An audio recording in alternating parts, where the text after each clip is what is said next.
And I call the honourable member for Holt. Thank you, Deputy Speaker. Deputy Speaker, last Friday night I was honoured to attend a local Afghan community meeting at the John Pandasopoulos Hall in Doveton, which was organised by the Afghan Islamic Centre and Omar Farouk Mosque. I'd like to thank and commend the Mosque Committee as the principal organiser for this event, and wish to thank the Assistant Commissioner Luke Cornelius of Victorian Police and Superintendent Russell Barrett, and Mr Wayne Miller from the Community Resilience Unit of the Department of Premier and Cabinet for taking their time out to attend this important meeting. This meeting actually follows on from two other meetings that have been quite pivotal in our efforts to counter radical extremism in our area. One was a luncheon that was hosted by myself with the American Ambassador, Ambassador Berry, on the 3rd of February 2015. And another was a meeting held at the Casey City Council on the 30th of April that was attended by our Muslim community leaders, representatives from the Attorney General's Office, representatives from the Australian Federal Police and representatives from Victorian Police. What we did in these two gatherings leading to this third gathering was come together to talk about how we can deal with the threat of Islamic State propaganda and Islamic State radicalisation of young people at risk in our community.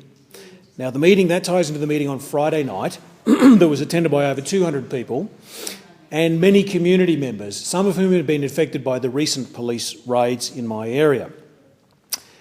I'm very heartened, Deputy Speaker, by the attitude of the Afghan community, who have been wonderful contributors to our community for some period of time, in their resilience and their resolve to deal with this menace.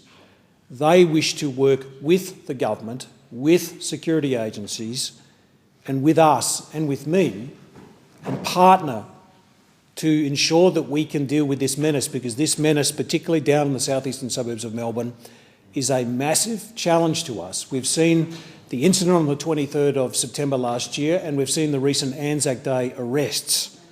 We have a community that's been profoundly affected by this radicalisation.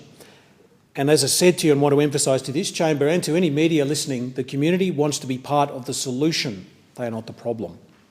And so we are working collaboratively with the federal government, with the Countering Violent Extremism section of the Department of Attorney General, to try and find and fund programs that will actually work to stop this pipeline of radicalisation. And in particular, we also want to put on the record my resolve to remove, by legislation or otherwise, radical imams who preach a message of hate in our country. They have no place in this country. They are not supported by their community.